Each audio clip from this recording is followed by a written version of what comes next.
അസ്സലാമു അലൈക്കും വറഹ്മത്തുള്ളാഹി വബറകാതുഹു. അൽഹംദുലില്ലാഹി റബ്ബിൽ ആലമീൻ.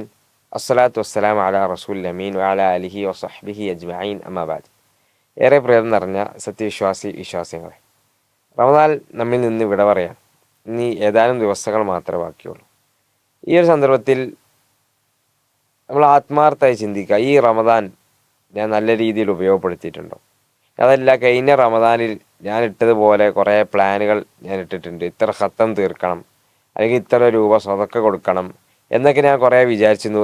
അവസാനത്തെ 10 മുഴുവനായും ഏത്തികാഫ് ഇരിക്കണം എന്നൊക്കെ ഞാൻ കഴിഞ്ഞ റമദാൻ വിചാരിച്ചിരുന്നു. എന്നിട്ടും റമദാൻ കഴിയുന്ന സമയത്ത്, പിന്നെ പെരുന്നാളൊക്കെ ആകുന്ന സമയത്ത് എനിക്ക് മനസ്സിൽ ഖേദമായിരുന്നു. റമദാൻ നല്ല രീതിയിൽ ഉപയോഗപ്പെടുത്താൻ കഴിഞ്ഞല്ലോ, ഞാൻ ഒരുപാട് പ്ലാൻ ചെയ്തിരുന്നല്ലോ, പക്ഷെ അത് നടന്നില്ലല്ലോ എന്ന ഖേദമായിരുന്നു. എന്നാൽ പ്രിയമുള്ളവരെ, അതുപോലെയാണോ ഈ ഒരു റമദാൻ നമ്മൾ കഴിച്ചു കൂട്ടുന്നത്? ഈ ഒരു റമദാൻ കഴിയുന്ന സമയത്ത് നമുക്ക് മനസ്സിൽ സന്തോഷമായിരിക്കോ? ഈ റമദാൻ പിന്നെ ഉപയോഗപ്പെടുത്തിയല്ലോ, അൽഹംദുലില്ലാ എന്ത് പറയാൻ നമുക്ക് സാധിക്കും? അതല്ല, കഴിഞ്ഞ റമദാൻ പോലെ തന്നെ പിന്നെ ഖേദിക്കുന്ന ഒരവസ്ഥയാണോ നമുക്കുണ്ടാവുക എന്ന് ആത്മാർത്ഥമായി ചിന്തിക്കുക. അതല്ല, പിന്നെ നമ്മൾ ഇതുവരെ ഒരു പേജ് പോലും ഓതിയിട്ടില്ല എന്നാണെങ്കിൽ പ്രിയമുള്ളവരെ, ആത്മാർത്ഥമായി ഈ ബാക്കിയുള്ള ദിവസങ്ങൾ നമ്മൾ അതിനായി ഉപയോഗപ്പെടുത്താൻ നമ്മൾ ശ്രദ്ധിക്കണം.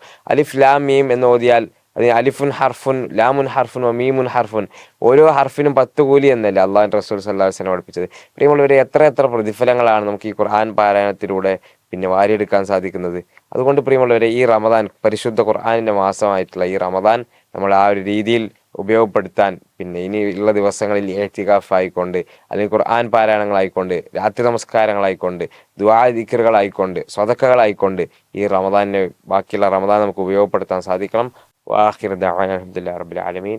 അസ്സലാമു അലൈക്കും വറഹ്മത്തുള്ളാഹി വബറകാതുഹു.